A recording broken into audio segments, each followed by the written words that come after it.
Hi, welcome to Gordon's Garage. We have a 91 Caprice in the shop that we're going to do a engine swap in. And it's not in too bad a shape. I'm getting ready to show you what it's all about. This is the 91 Chevy Caprice Classic. It's got the 305 throttle body. And it's got a rod knocking really bad in it. We can't really run it. I wish we could run it and show you, but I'm scared to. I don't want it to come apart. So, yeah, 91 Caprice. I know these are kind of popular right now for lowering and using as just kind of a cruiser. And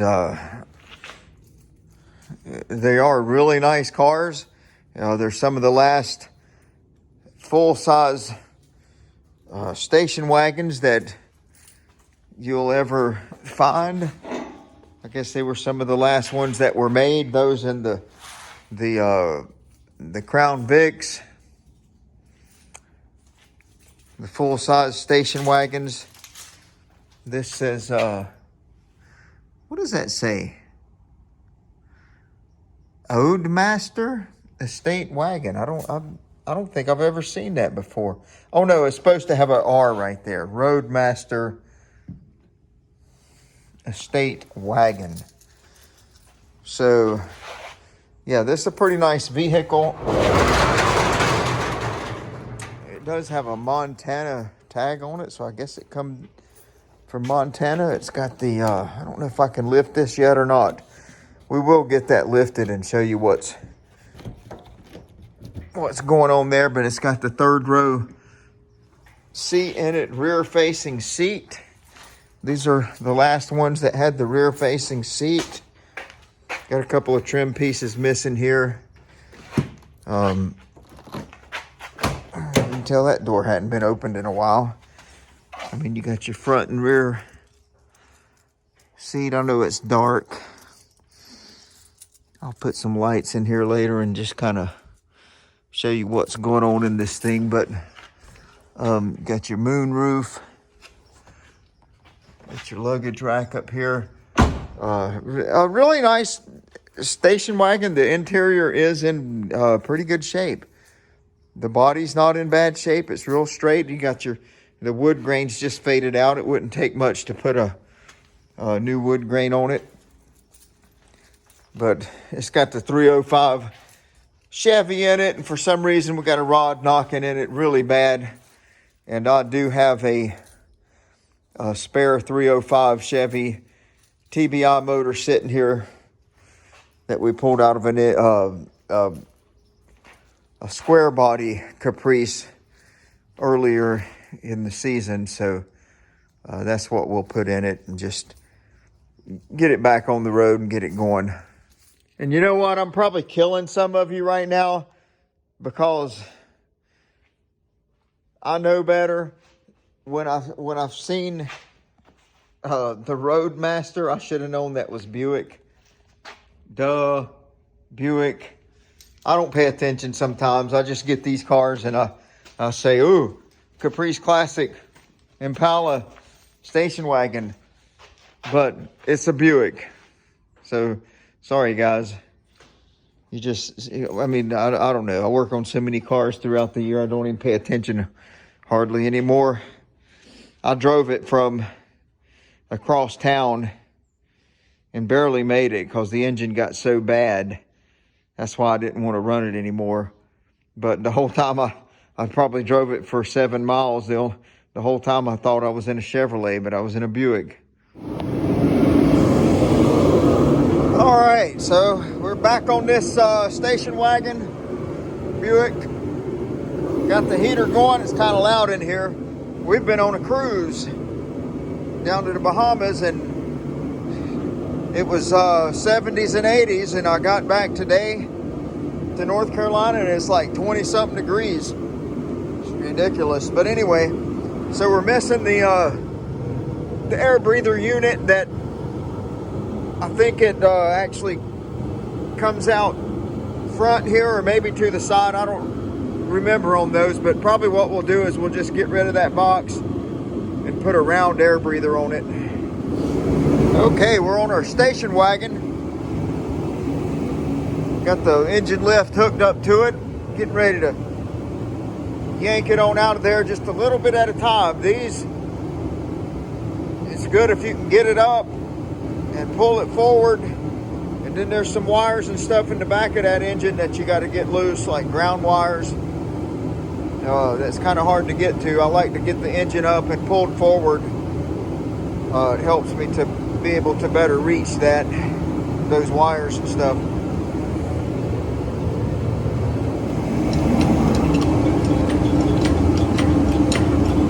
Oh, it's going to leaning it forward. We may have to. Oh, there it goes.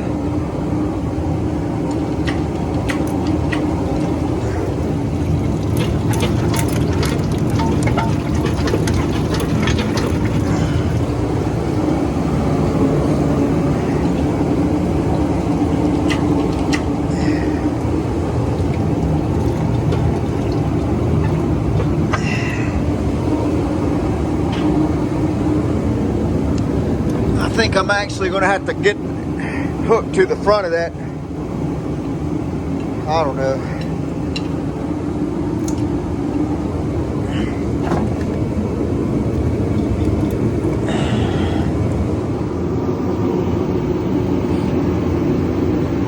So I've got the hook on the front loop of that lift plate. It's got it hanging just about where I want it.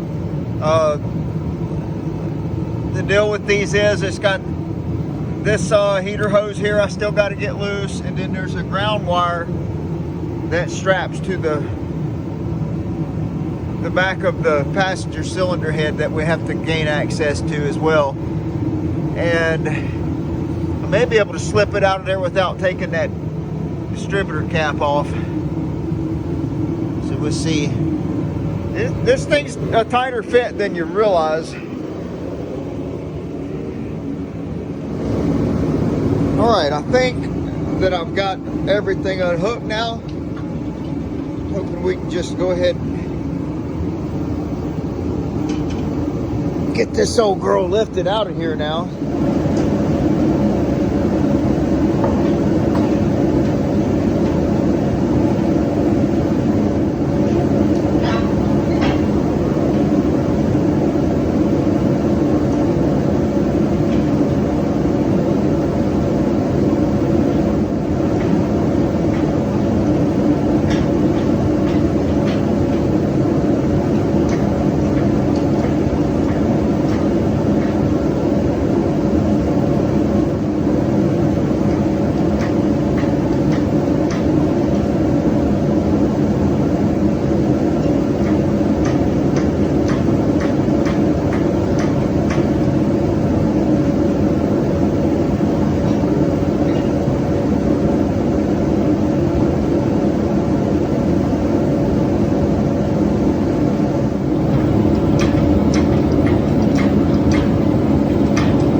Here's our 305 from our station wagon, Buick.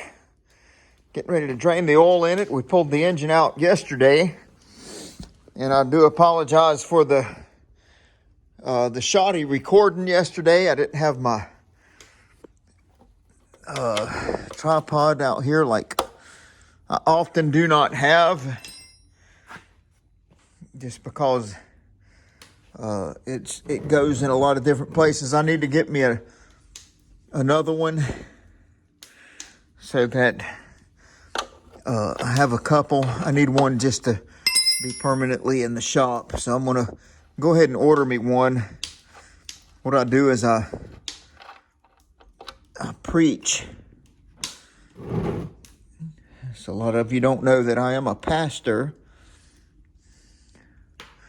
One of the pastors of a local church here in the Piedmont of North Carolina, and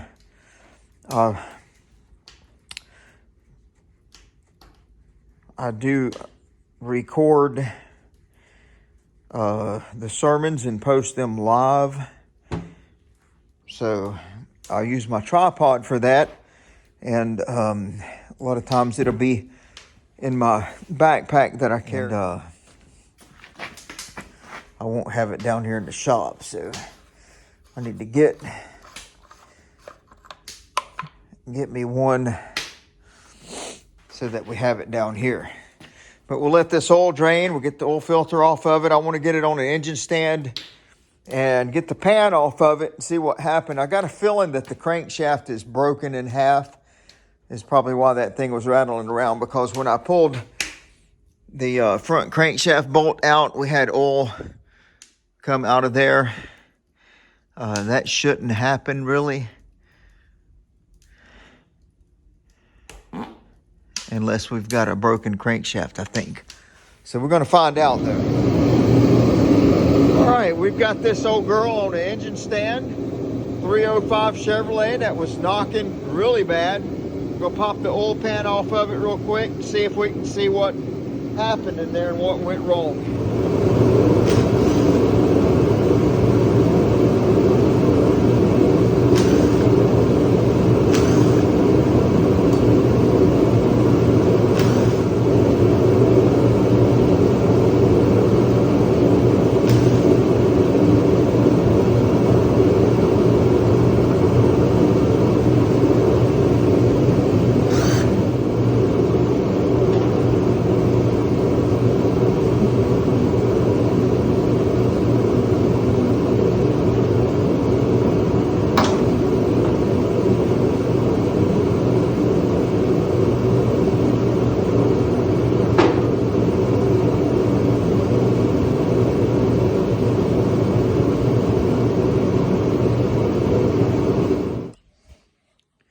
Yeah.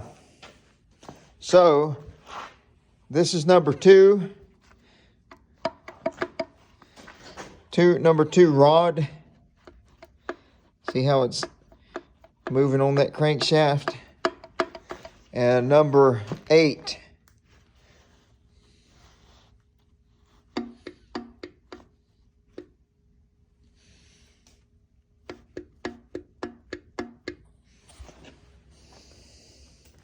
Everything else feels pretty good. For some reason, number 2 and number 8 on the same side there. More than likely spun a bearing. All right, so this is the 305 that I was planning on putting in this wagon, but the couple of rod journals on the front of that one were spun, which I didn't realize. When I set that block back, I heard it run before we pulled it out, and I didn't remember it knocking. But this small block here, and it is a 305. It came out of my son's Firebird that was wrecked, and it only had 90,000 miles on it, believe it or not. Very nice car. And the 700 R4 behind it we had rebuilt. I'm gonna keep that. I'm gonna go ahead and sell that 305 off, put it in this wagon, let them take it. And I was saving that drivetrain right there for that little 76 Chevette right there. But I mean, all along I've wanted to do a 350 in it instead of a 305, but it's what I had. You know, sometimes you just got to go with what you have. And but this one we'll be putting in the station wagon, and that's a known good motor. I actually put valve seals in the thing when we were using the car, and the oil pan's still on it, front balancer, timing cover. I mean, even the throttle body's still on it. Everything's there. That'll be the quickest thing to do, and make a little bit of money in the process. So that's where we are on the wagon. Hopefully we can get it done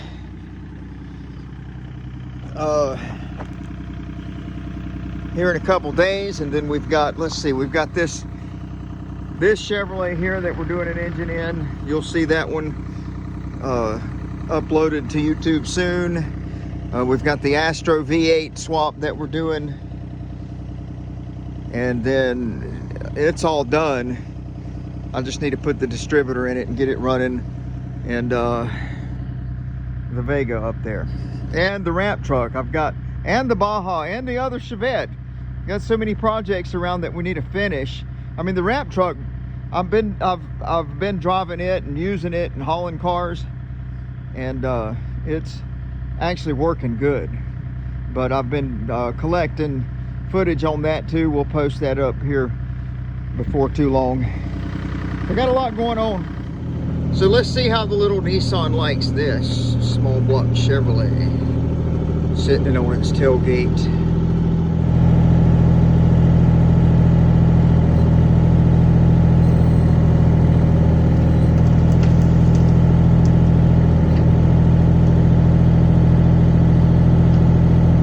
Yeah, take that, Nissan. Oh yeah.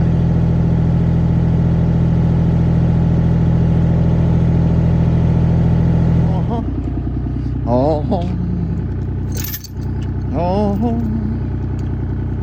oh, oh.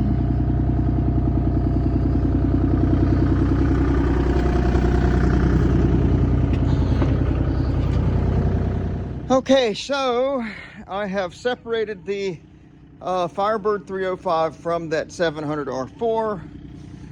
I've got it hanging on the Bobcat already. I know some of you, or at least one of you, that always complains that sometimes I don't show my work. I mean, what are you, my third grade teacher? Show your work. Well, sometimes I just forget. There's the 305 Firebird. I mean, it's like I said, it's got all the sheet metal and the tins on it already. I'm not going to take any of that loose because this thing ran perfectly. It's got the knock sensor on it already. It's got the flywheel on it already. The spark plugs in it already. And so I'm not going to have to mess with any of that. I'll just blow it off real good and set it down in this wagon, and they'll be happy. Everybody will be happy. Happy, happy, happy. I may change the throttle body over, because their throttle body, they did have a brand new idle air control motor that they put in it. I'd rather just swap the throttle body over than to change that idle air control motor. Yeah. Oop, there it is. Okay, on the 305 station wagon, I'm moving the parts over from the original 305 to this Firebird 305. I've got my water pump moved over, my engine mounts. I kept this intake on it because it's the same thing. I just had to move some temp sensor and the temp sender were different. So to move those over, I've still got to move the oil pressure switch over. I can't find my deep oil pressure socket. It's a real pain when you start missing those kind of things. I've got to get the exhaust manifolds off, move them over, fuel pump block off plate, and the distributor. I can't get my distributor set yet because I can't turn the engine because the engine stand is pushed up against the flywheel. I can't turn the engine, so I'll have to wait till I get it off of the stand to set my distributor in. But yeah, she's coming along. This engine ran really good. It's only been sitting a few years. We had it taped up. It should just fire right up and go, hopefully. All right, Roadmaster station wagon. Got the engine all together. We're just about to set it in. The biggest thing now is I got to make sure our flywheels are the same. It should be.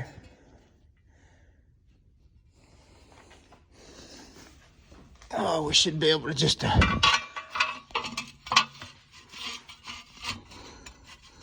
hold that one up there.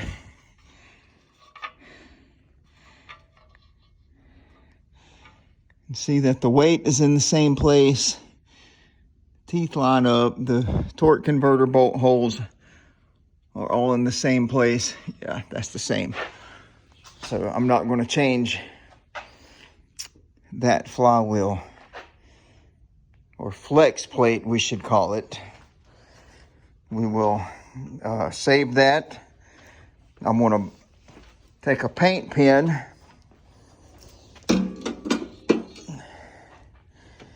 and mark what that came off of. So I think we're dealing with a 91 model Chevy 305. I think it was a 91. Did I look at this here? It says 1991.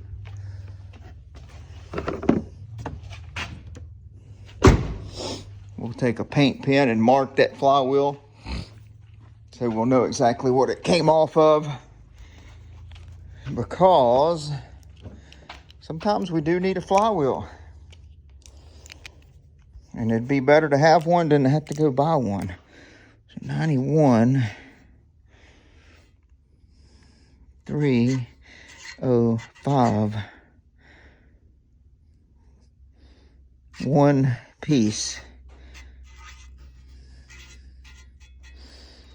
I think I just spelled piece wrong. Did I? Piece. 91 305, one piece rear seal.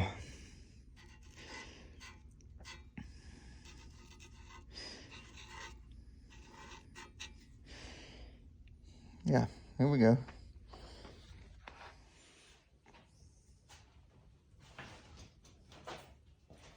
All right, so like I said, this is ready to put in. We're gonna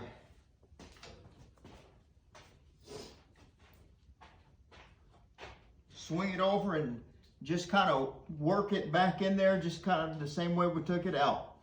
I've got some wires that bolt to the back of the cylinder heads, computer grounds, things like that that have to be worked in. And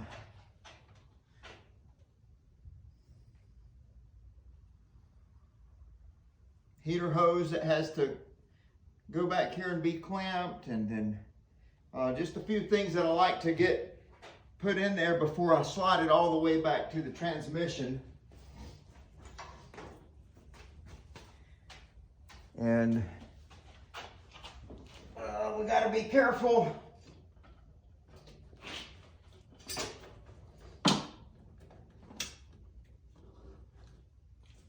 not to get a bunch of wires trapped between the motor and the transmission. See, we got wires, wiring harness hanging here,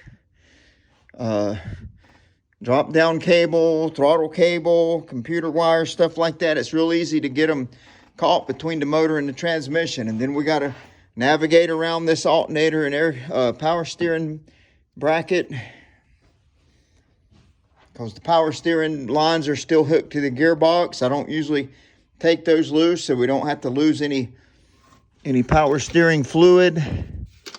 I don't like to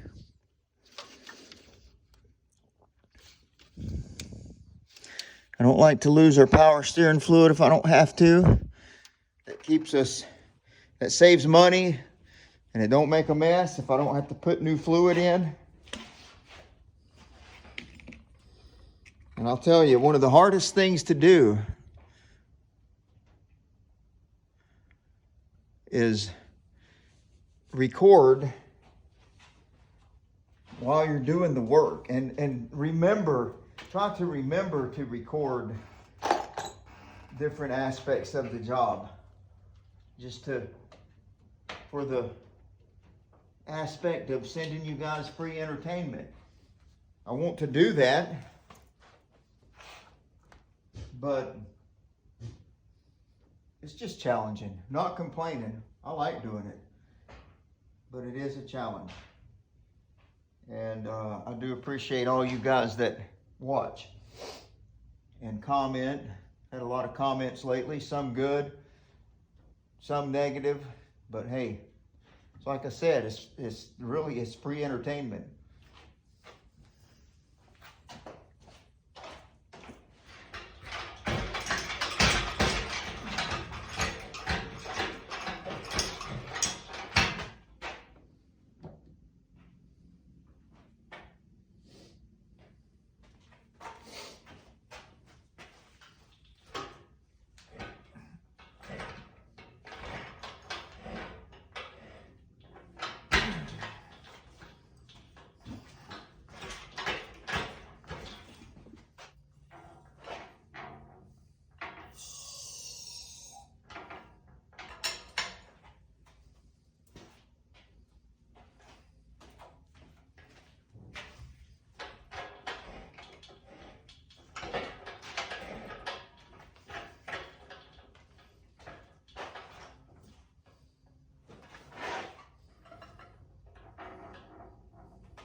Yeah, you really have to take it a little step at a time.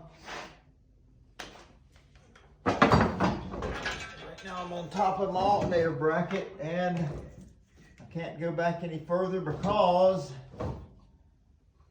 my distributor cap is hitting. So somehow I have to hold that up here while I take and let this down a little bit, and just enough to try to get that distributor cap up under. Yeah, it's a pain in the butt, man. It's a real pain to try to do this stuff by yourself. Real pain, man. Try to tie this up out of the way.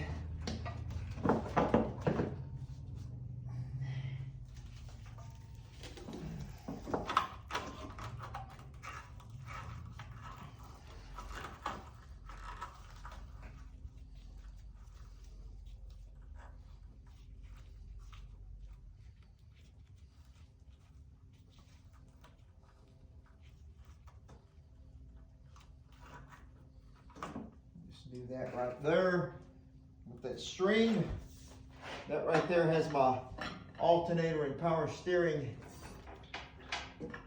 tied up out of the way, long enough for me to get that thing, the distributor, not cap, I think I said cap earlier, but just the distributor and the rotor button up under the dash there. Well, I've got a computer ground that needs to go in the back of this engine. I can't get it I'm not far enough back to get that hooked up just yet, so I may not get far enough back. I forgot to, I didn't put my extension on my lift. I may be hitting the bumper with my lift before I get this engine far enough back. This is crazy. I don't know why I do this. I don't even know why I do this. Sometimes it just ain't even worth it.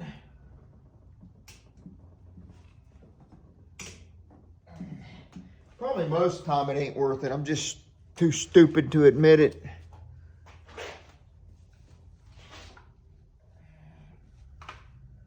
Guess you gotta get paid to do something, don't you? I get paid to be stupid.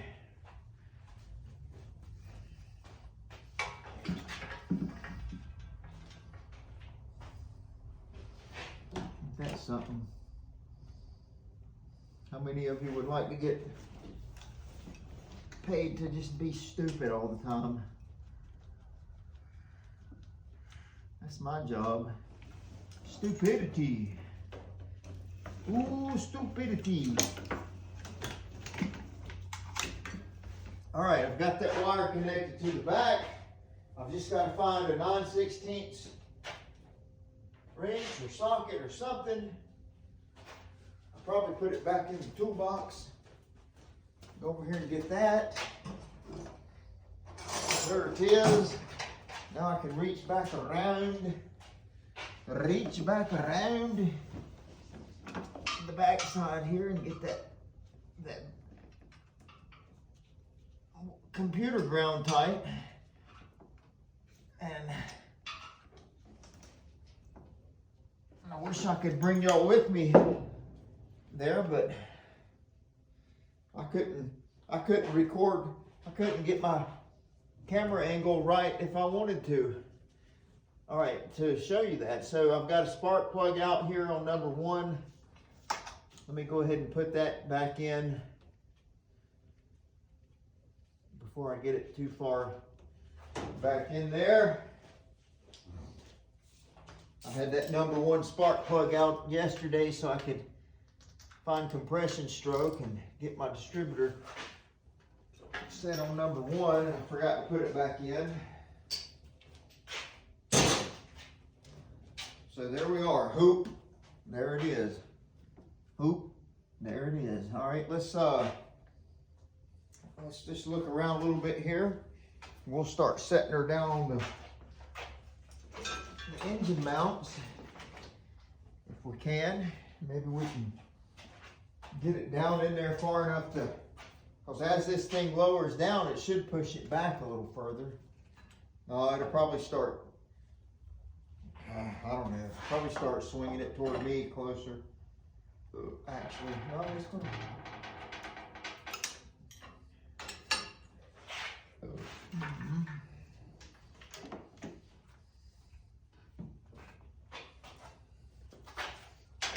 Yep, that's as far as I can go.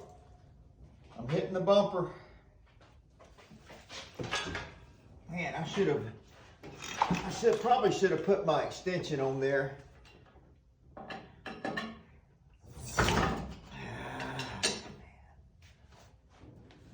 What was I thinking? What was I thinking? Ain't that a song these days? Maybe I can set that. Yeah, it'll sit there until I put my extension on it. So what I've got is an extension that I put in this hoist, in this engine lift.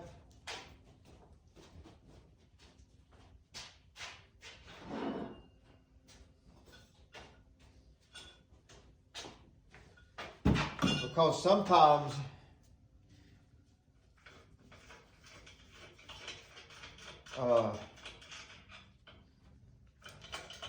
what happens is these bumpers on some of these cars, especially these older cars, they're so long that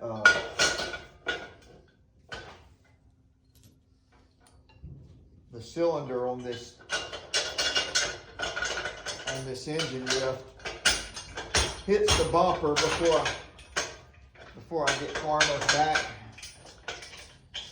and I can't get the engine far enough in there. And once I put this extension on there, it does get out there a little bit further than the feet, so it tends to be a little tipsy. So I don't like to do that if I don't have to. I don't like to use this extension if I don't have to. But sometimes I have to.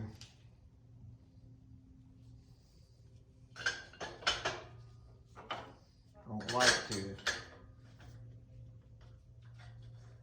Sometimes it is necesito. Now this will give you a little, just enough extension to where I can get her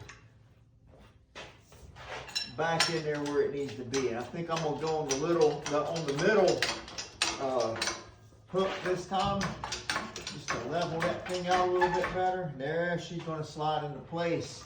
Oh yeah, there she goes. She's gonna slide right into place now. Yeah, baby. There you go. I knew you would comply. I knew it. You didn't want to disobey for too long. You just needed some instruction. I knew you didn't really want to fight. You just wanted to. There, right there. That got us back in there far enough to set us right down on the engine mounts. Okay. Yep. And so what I usually do with these small block Chevrolets especially, sometimes you can't do that with Fords so much because they forgot those stupid torque converter balls. But I'll just go ahead and get it in the perches, in the engine perches. And I'll just go ahead and set it down, let the engine hoist loose, let my transmission jack down. And the transmission and the engine are usually just come right together. And if the lineup pins aren't perfect, I can get up under it on the lift and take my pry bar and just get in between the motor and the transmission, work that thing around a little bit, and it'll fall right into place. So let's make sure we got some got our wiring and everything kind of where it needs to be before we get too cocky here.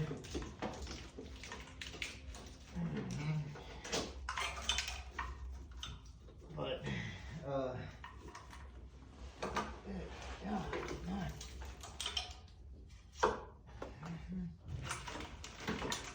make sure we ain't got nothing that has fallen down between the motor and the transmission. Just make sure of all those things.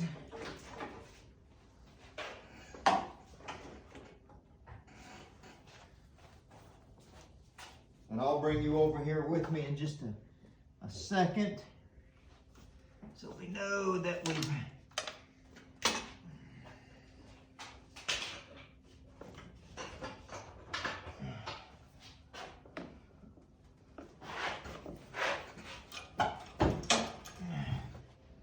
all right. I know some of you are probably anxious to see. We've got our wiring harness up over the engine, okay?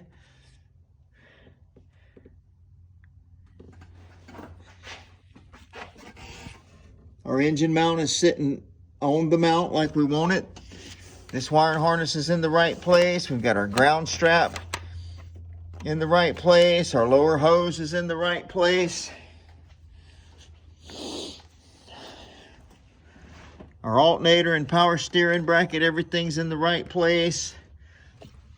You can see back here our transmission and our motor are just about, I mean, they've got a little gap in there, but we can pull that together once we get up under the vehicle.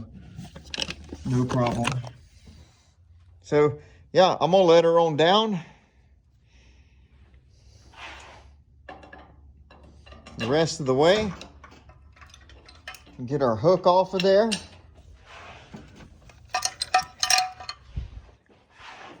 Get this thing out of our way. And we'll put this wagon in the air. Get under it, get the transmission on its lineup pins. And that's really where I wanted to be to end this day. I just wanted the engine sitting in here on the mounts and the transmission lined up, maybe get a couple bolts in it. And then tomorrow we can just start bolting things up. We'll probably have this thing running tomorrow, Lord willing. Driver's side, or on the passenger side, which one guy that I watch refers to this as the drinker's side. Maybe you know who I'm talking about, but I'm not going to mention names. All right, so anyway, what we do is we push up on the transmission. Oh, anyway, I'm going to push up right there, and it's just going to fall into place. There it went. See that? Just fell right into place.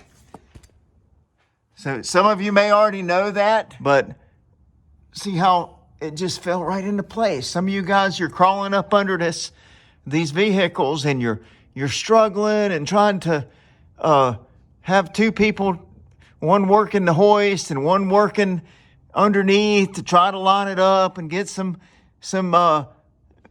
transmission bolts started. I only ever need me. I never need two people, because I just set the engine in there. Because you're wedged against the transmission, you're sitting on the mounts, the transmission's not going to fall out and the engine's not going to fall through. So once you get the engine just sitting down and straddling its mounts, you can unhook your hoist, lift the vehicle up or crawl under it, whatever you got to do, and then just take your pry bar and shift the transmission to where it needs to be, and the lineup pins will fall in. You can even do Fords that way, really. Even with the torque converter bolts, it takes a little bit more work, but you know, I learned that years ago. I can't remember who taught that to me, but I was always needing somebody to work the engine hoist, and I would be under the car and watching for the lineup pins to line up and all that kind of crap, you know.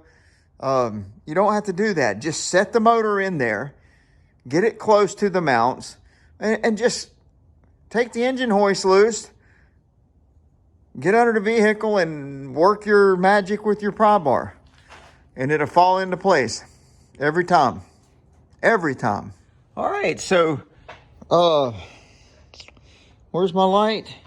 Here it is. I can't hardly keep up with the light. So, yeah, at this point, you know, we're going to put our transmission bolts in. We're going to put our exhaust up there, torque converter bolts, blah, blah, blah. We're going to just get her done. So guess what? I'm not going to record every bit of that. I'm not going to show all my work. And I hope my second grade teacher is not disappointed. But I know you guys, most of you anyway, don't want to see me put every bolt in and tighten every one of these bolts. You know, we just want to get to the point and get the job done and have a little bit of entertainment. Yeah, I agree. I can't wait to hear this puppy run through this cherry bomb muffler that somebody put on it. Oh, and it's got a factory muffler back here too. So what's the point in this? I wonder. I guess they deleted the catalytic converter, so they went ahead and put that in place of the converter. That's exactly what they did. So I do have, I did notice too, I've got a wheel cylinder back here just leaking out of the drum. So after I get the engine in and running, we'll go ahead and put a wheel cylinder on this thing as well. Oh, look, that's real good. Maybe we need to put a turn down on this thing for him. What are people thinking sometimes? I mean, good gosh. Just have something done properly. I don't get it sometimes. All right, so we've got the bottom end of this thing buttoned up. Got the torque converter bolted, all the transmission bolts in, the motor mount bolts, starter mounted. Got the exhaust mounted. They got some goofy exhaust going on under here. Essentially they deleted the cat, and I guess they put a cherry bomb muffler in place of that, and then run a new pipe back to some kind of probably just a factory style muffler, and then I got a real goofy hanger back here, but we're gonna leave that alone because I mean it is bolted, it's hanging. I did find out the axle seal is leaking, so we'll have to pull that axle out, put a new axle seal in there. I thought it was the brake fluid. I was thinking that one of the wheel cylinders was leaking, but it is actually a axle seal. So we need to get our O2 sensor hooked up here. One thing I forgot to do. And that's impossible to do with my left hand as I'm holding the camera. You'll just have to trust that I did that. I've got a knock sensor over here that I've got to still hook up. It should just be hanging in that vicinity. So there's a couple wires I still got to get hooked up down here before I'll drop the vehicle and start working on the top under the hood. This oil pan, now the factory oil pan did have a level indicator in it, which this pan does not have a level indicator, and I did not want to have to change that pan, so I don't know what we're going to run into there. Might have a oil level light on, but we'll have to navigate around that somehow. Maybe I can ground that wire and also the transmission line's got to be snapped into their hole down there. Anyway, I'm gonna finish buttoning up these little things down here, and then we'll start working on the top. All right, so we're coming along. My light's about to give out, but got everything hooked up back there in the back. It's all things that got to go right in a precise order on this thing. You'd think an old small block Chevy would be pretty simple, but it's just like these fuel lines. They got to wrap through there a certain way, or they won't screw into the throttle body just right. And you know, these brackets on the front, got all those coming along. This one here still has to be bolted. I've got that side bolted on. You got to get our front pulley on, our belt, our fan, upper shroud. We're probably hour and a half from cranking it. So I'm gonna run out now and get that rear axle seal while my light's charging. I've got another light around here somewhere. I don't know what I did with it. It's red. And I just can't, for some reason, keep my eyes on it. It's hanging somewhere in this shop, but I don't know where. Well, I've got her all hooked up, I think. I hope. We're going to go in the cab now and turn the key. Got the battery plugged in. We'll see if we get any. I hear the fuel pump. I hear the fuel pump. Dash is lighting up. That's good. We'll see if this thing will run. I'll set you guys up on a tripod.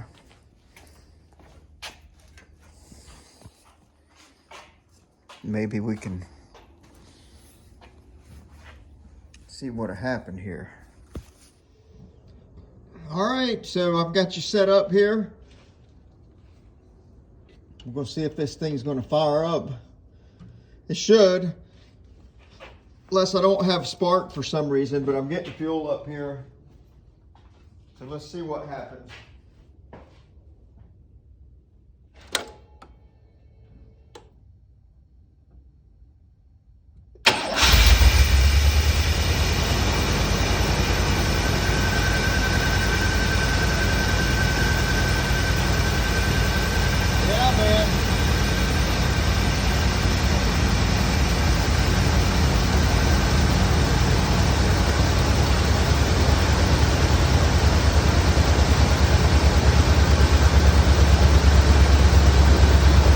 Pressure, 30 pounds. It's amazing what happens when you go ahead and set that distributor as close as you can. These things will fire right up.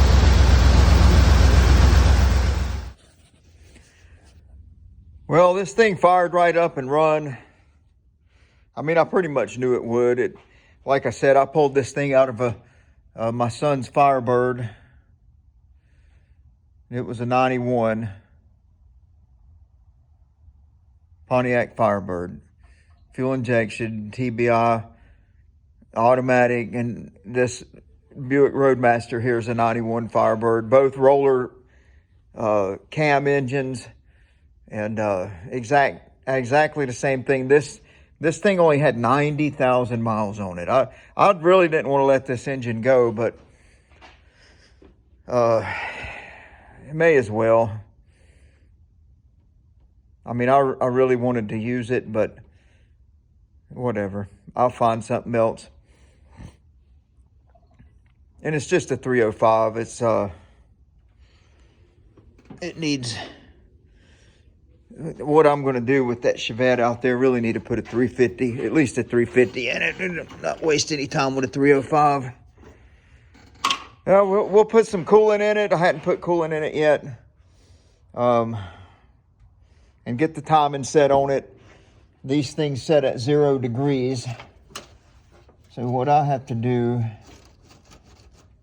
there's a plug, inline plug somewhere that you unplug on these to deactivate the advance on it, and it may be up under the dash. Sometimes they're under the dash, sometimes they're out here, but I got to get that unplugged before I can set the timing. They set, like I said, they set to 0, and it's probably real close, but we want to make sure. And other thing was, I'm not so sure I want to put this air breather back on it, because he doesn't have the rest of it, and he's sucking wind around that filter, I know. So I've got a round filter, an old school filter I can put on this thing. That's probably what we'll end up doing. I like this wagon. I thought about buying it from him just so I still have the engine. But I think the owner really likes it too. I'm gonna have a hard time getting him to let it go. All right, so I'll do those few things, get the axle seal done, and then we'll take it for a test drive. How's that sound? Here comes the wife and the dog, which are the boss people around here. They manage Gordon's garage. Do you want the insulation that's up there before I throw it? Yeah, I do want it. Okay. We try to run a farm from here as well. I'm not a farmer, but she is. And this dog, Max, he likes to herd the goats. He's got a little bit of what do you call that breed that herds goats? Herd dog. Jack Russell, kinda. Yeah, he likes to round these goats up. See how he does? Instinctively.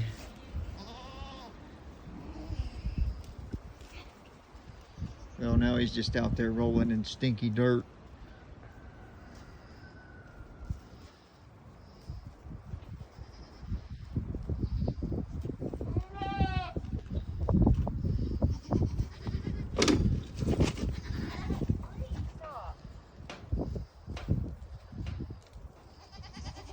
He's not really doing his job.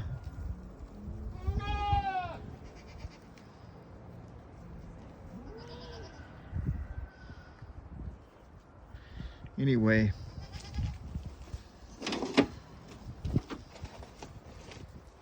we've got about 20 here, and we got about another 20 on another property. This is what goes on.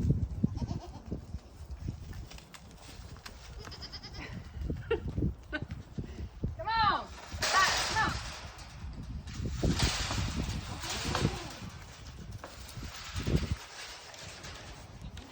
He thinks he's something. All right, I need a knife.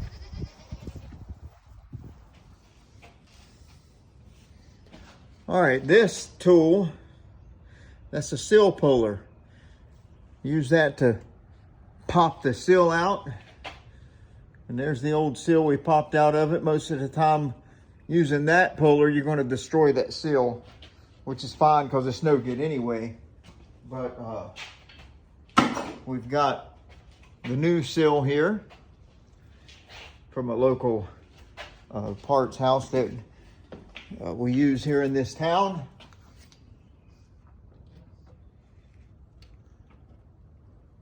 Not a big box store, but a smaller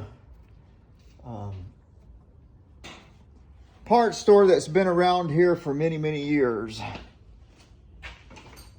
Independent, and they have very good parts resources. They only use vendors that they trust to supply good parts, and that is why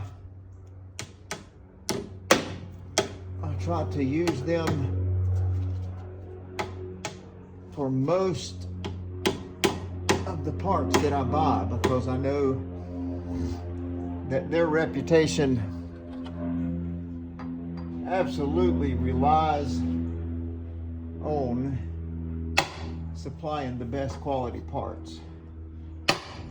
So if you have that in your town, many towns don't, but if you have a local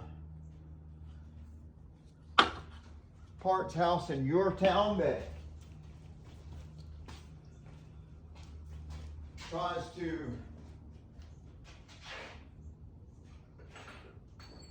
sell only the best parts and only use the best vendors, and that limits them. Sometimes they cannot get the parts that they would like to get to you because they are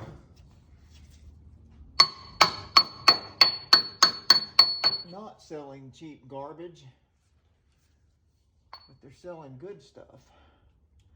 I would highly recommend that you use them,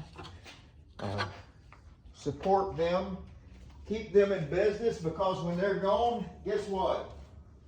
We're getting crappy parts.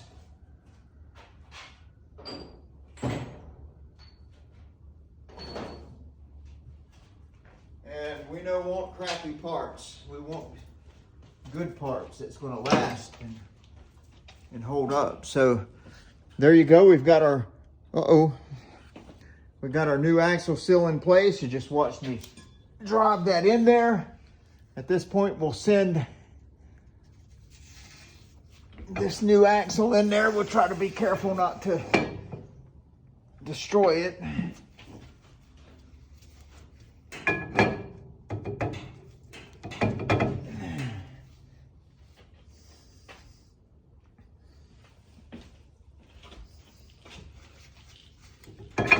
There it goes. Now we send it right through. We'll get our C-clip back. C-clip installed back in there, if I can remember what the heck I even did with it. What did I do with it? Dang. Oh, here it is. All right, so we're back under here. We'll put our C-clip back in the axle. I wish I could show you that a little bit better. I just can't right now. I'm trying to get the job done. Most of you understand that. Now I'm showing you the rafters of my barn, but that's fine. There, we've got the axle pulled back out to lock that C-clip back in place, and now we'll take our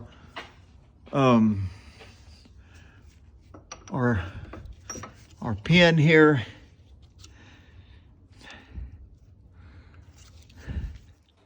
and run it back up in here. Oh man, come on, baby.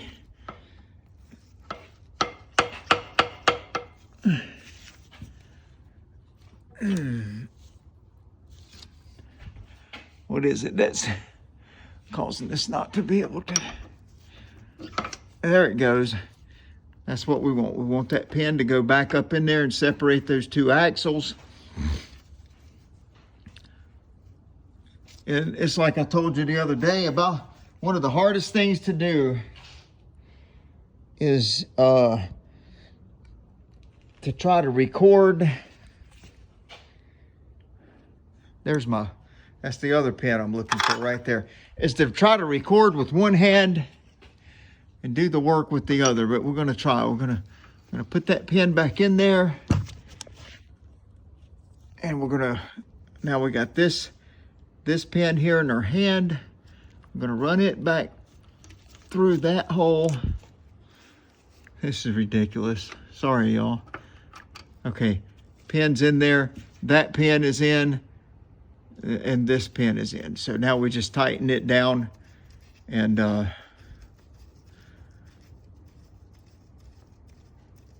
get our wrench on there and get that pin tight so the other pin doesn't come loose.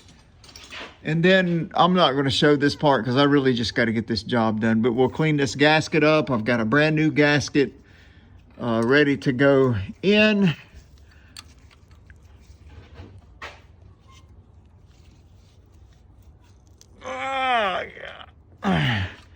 Got us a brand new gasket over here in the truck. Let me see if I can find it. Where is that thing? My truck's about as messy as my shop. Oh, I see it over there. It's in the other side. I'll go over here and find it.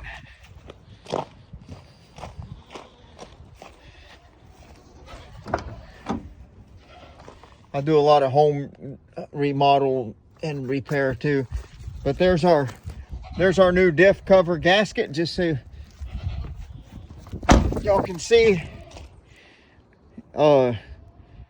We do a lot of shady stuff, but we do a lot of things the right way as well. So this wagon will get a brand new diff cover gasket, and then we'll get some 80/90. We've got some 80/90 gear oil ready to go into that differential, and we'll get this thing running. The other thing, and we'll get it driving. We'll take you on a test drive. The other thing that I have to do is I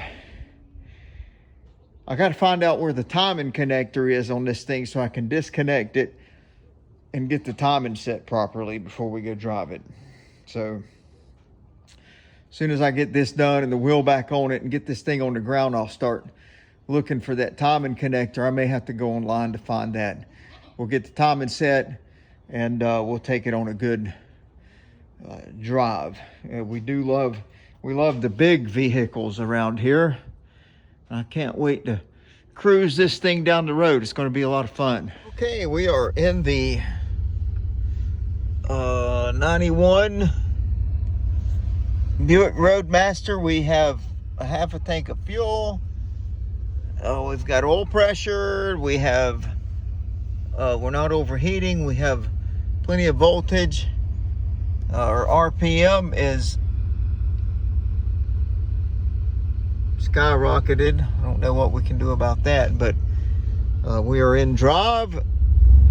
We are going to, and we've got a cracked windshield, but we are going to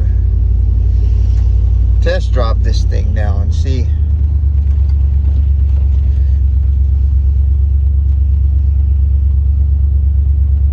what is going on. We've got a mess, but anyway, yeah. Here we go in our 1991 Buick Roadmaster, small block Chevy 305.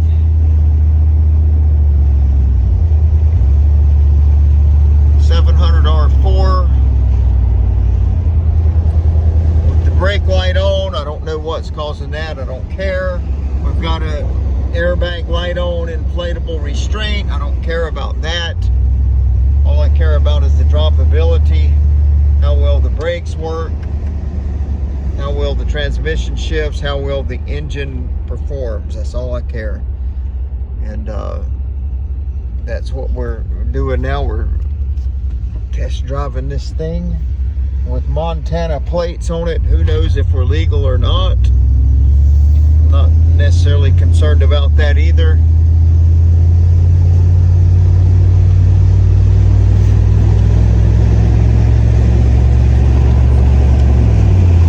Oh yeah, everything's shifting real nice. Oh yeah, it's a nice, we got a service engine soon light on. Who knows what that's all about. This is a pre-OBD2 computer system, so it's a little harder to pull those engine codes out of the computer than it is just to plug our OBD2 checkers in. This thing is missing part of the air breather system, which had a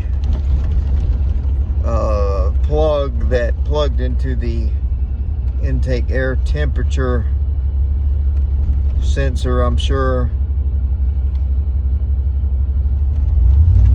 we're missing part of that system, so I just put a round air breather on this thing, and that is probably why that check engine light is coming on, because I don't have the proper air breather on this car, because I was missing half of it, and the half that had the intake air temperature, the IAT sensor in there. So we're just going to ignore that. That's basically what we're going to do. And I am driving through a residential area right now that connects my street to one of our main roads, so I'm not going to test the passing gear in this residential area. I'll wait until we get out on the main highway, or parkway is what we call it now.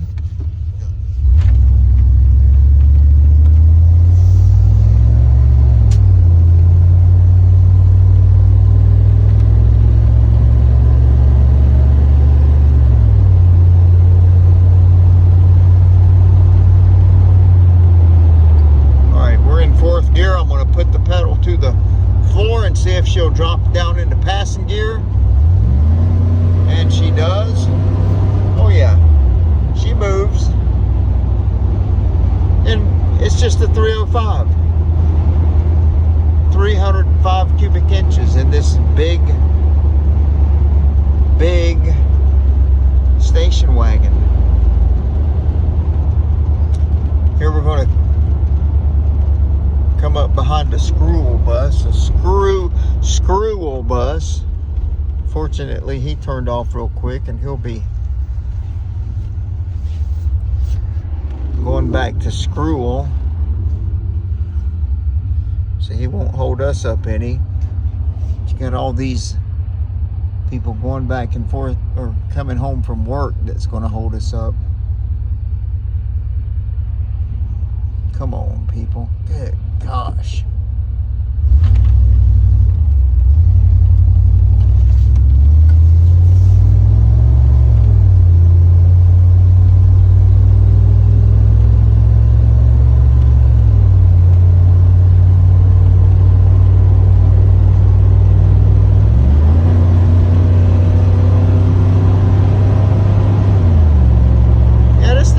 Pretty good, you know, just for a 305 small block Chevy. She really rolls down the road pretty good. I like it a lot. Like I said earlier, I'm kind of discouraged and depressed to get rid of my 305 that I've been holding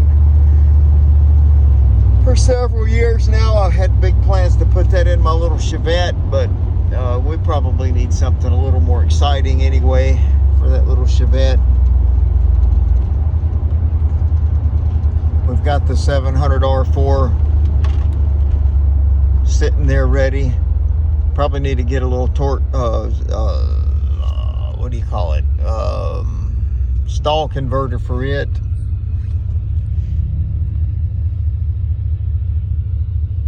Because whatever little 350 I'm going to put in that Chevette, it's going to have a little cam in it, so we probably ought to get a little small torque converter for it.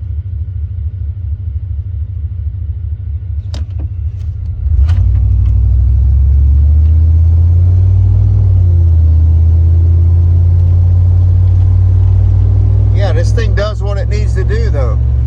I figured that check engine light would come on. Service engine soon light would come on because we don't have that IAC plugged in, because it's missing. If the owner can come up with that, then we'll get that put back together properly and plugged in. But until then, I've just got a round air breather clamped down to the top of that throttle body, and it's just going to be what it's going to be for now. But yeah, this thing runs good. We got the new axle seal in it. Hopefully that'll stop leaking. Should. We put the gasket on the rear diff, and also put some grease in the rear end, some 80/90 gear oil. So that is lubricating very well as we speak. Yeah, I would love to have this station wagon. I don't know if the owner is willing to get rid of it or not. Well, I don't know. I say I'd love to have it, but see, we got to put a windshield in it. You know, the dash is not that bad, but there's elements of it that are peeling up because of the heat. We got mismatched armrest on each side. That don't bother me too bad. You know, but just as a daily driver, I think I would think I would get tired of it. I mean, it is a nice wagon. I mean, all the seats are nice. You got your third rear facing seat in it. All the headliners there. You got your moon roof. So yeah, it is a very nice wagon. You could drive this thing every day and be real happy with it, or just use it, you know, in the summer months for cruise ins or whatever. You could take this thing on power tour. I mean, there's a lot of possibilities here. But you know, I don't know. For me, I think I would just eventually kind of get burned out on it, trying to, I don't know though, maybe I wouldn't. It drives nice. Right now I drive a little Nissan Frontier around every day for my shop work and picking up. I mean, it's perfect for engines and, you know, delivering engines, picking up parts, whatever I need to do. I'm happy with that. I don't think I would be happy with anything but a little pickup truck for my daily. But just because, you know, for my daily, that's what I need. But I don't know, for me, if I would want to insure and register and, you know, legalize a station wagon. Dang, radio's on. Because I'm probably only going to use it for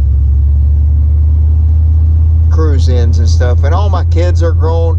I mean, I have an Astro van. I bought a brand new Astro van in 03, and I don't even use that right now. It's actually down in South Carolina right now. Somebody else is using it because I don't ever use it, and I do want to get it back, but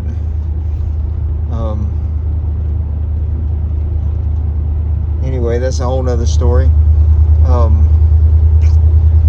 I don't think this would serve me any better than the Astro would.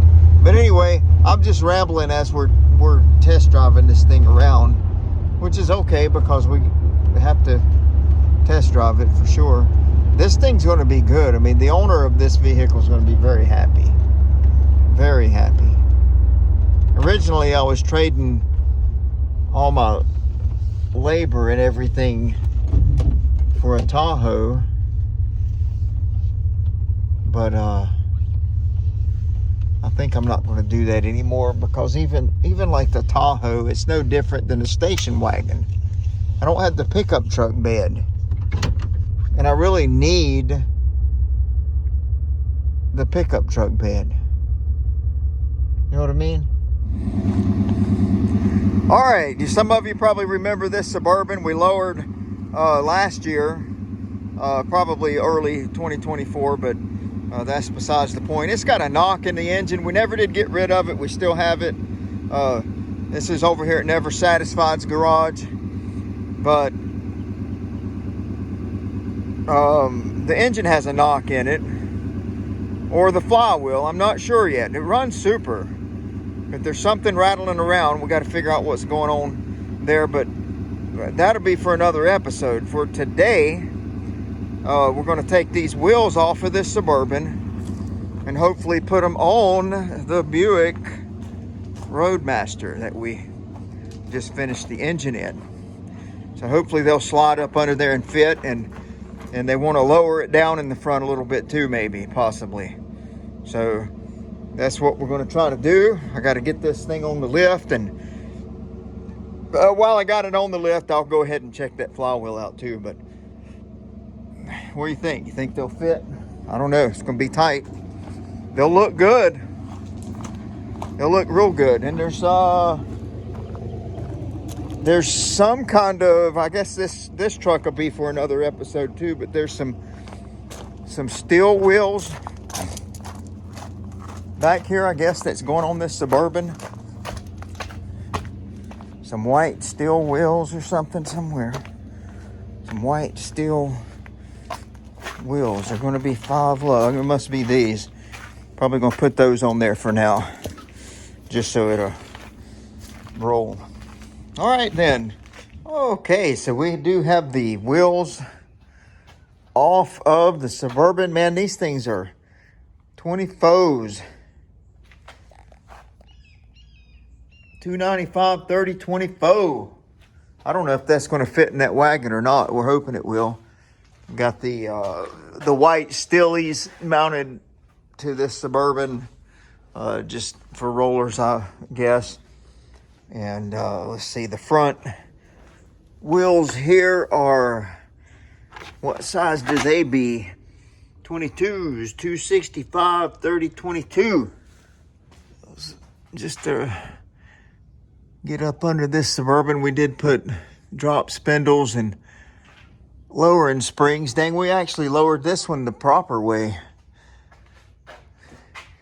Put new shocks on it. Man, that's unreal. Did axle flip.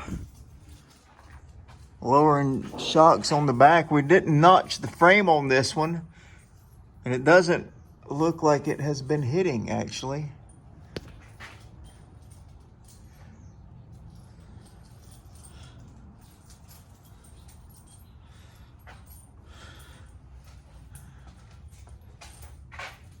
So what I'm going to do while I have this one on the lift, we're actually just trying to get the station wagon done, but while I have it on the lift, I'm going to pull this shield off, flywheel shield, and try to get a look at that flywheel and see if it's cracked or not.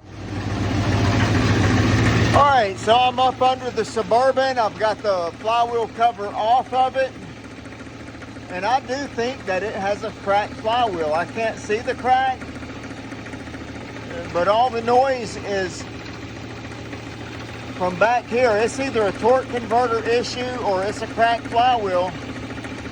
It's not coming from the oil pan.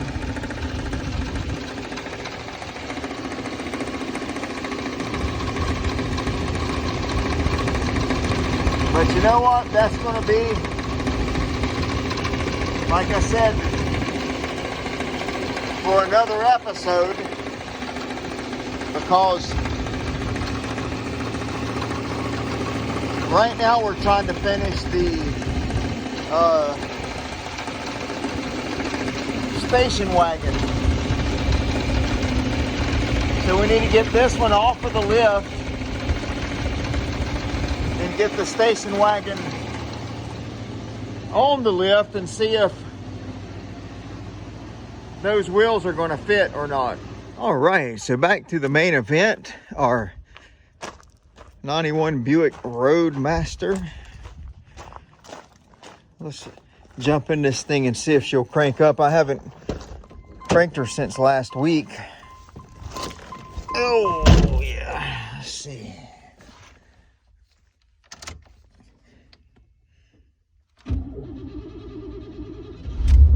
Oh yeah,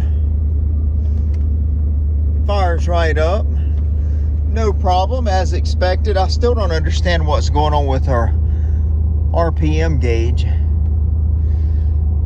but really that is really the least of our problems. So let's move this thing over to the lift and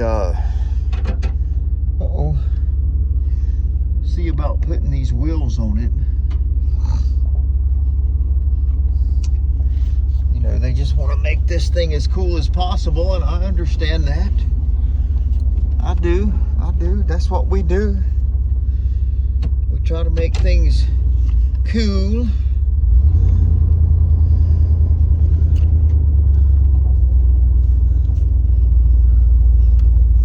We'll get this thing up in the air. And see if these wheels will fit.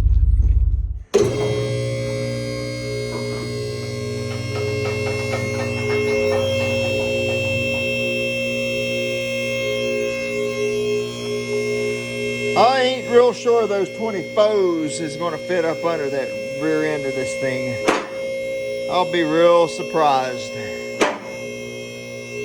I know the 22s will fit, but the 24, I ain't sure. All right, I've got the hubcaps off of this thing. I'm gonna pull the wheels off.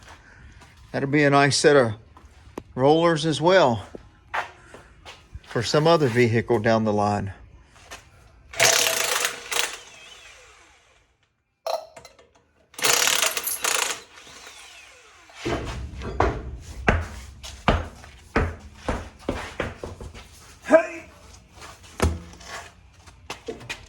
It really is too heavy for me.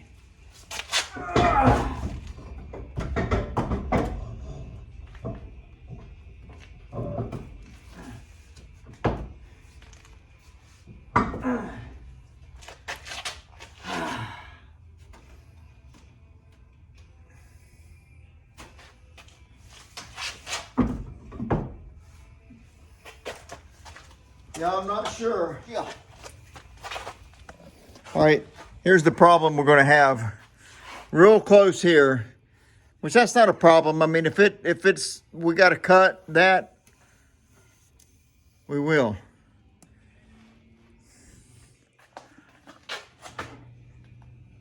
But I've got to get a hold of the right lug nuts. So let me get the right lug nuts, and we'll get that tightened down. Once we get it tight, if that wheel is up against here, we're going to take a grinder and cut that out. All right. So let's see. Let me zoom out a little bit. Zoom in, zoom out. That wheel, I'm having trouble finding lug nuts, so I got 3 on there right now, but that's good. I mean, it fits up in there. It is close to the fender, but it does clear it. It clears the frame rail. We'll set this puppy on the ground here in a little bit and just see what she looks like. I haven't got the front on there yet. I almost feel like they're going to be, I mean, we're going to get close, real close right here once it's on the ground. Let's see what happens. That's all we can do. I don't have the front wheel on there yet. Let's get it on there. Maybe I can set you guys up and let you look. This is going to end up being a pretty long video for you guys. I usually don't do anything over an hour. But, oh gosh, man, these wheels are heavy for aluminum wheels. I don't usually do a over an hour video, but this one may be over an hour. Do what you want to do.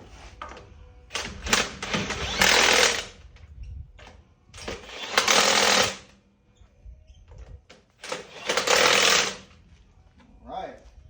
Okay, so we've got all the wheels mounted on the Buick Roadmaster. I'm probably still calling it a Caprice. And we're going to set this thing down now on the ground and see where she sits. See where she sits and see what hits. It's probably going to look like one of these stupid lifted donks.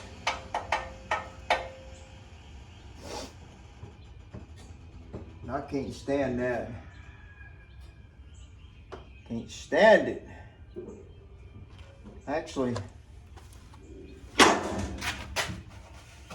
we're clearing. Yeah, man. That cleared. That actually don't look too bad. And it's clear. Not hitting. They'll want to set the front down a little bit. I already know that.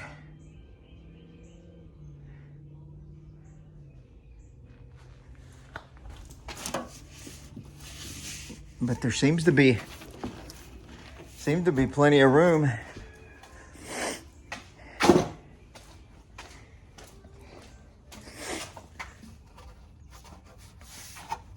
It's not hitting on the back.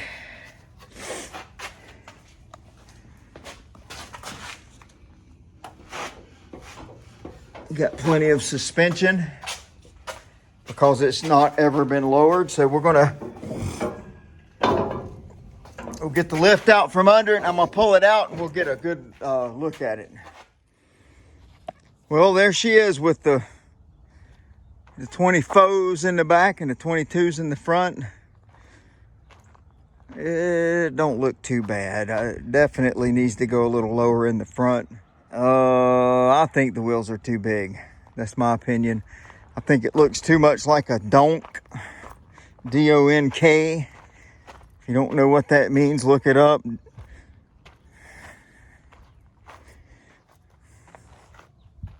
No, I don't like it.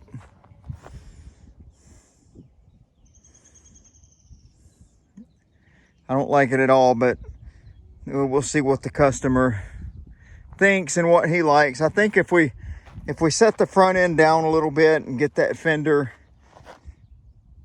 closer to the wheel, it'll make the wheel look less big. Honestly, if we could get the back down some more too, it would make the wheel look smaller. That's just my opinion. I don't go for these big wheels.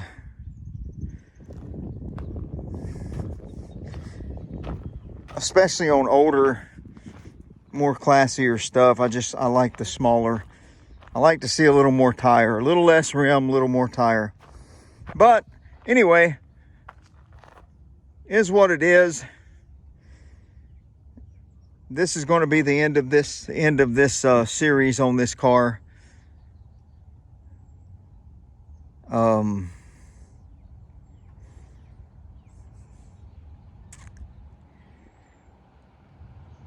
I've had fun doing it. It's nice to know it runs good. I mean, it drives good. The drivability is awesome. Everything works on the car. The interior is nice and clean. I mean, it'd be a fun car to drive around. I feel like it probably needs like some some old style Buick factory wheels on it. Factory Buick wheels.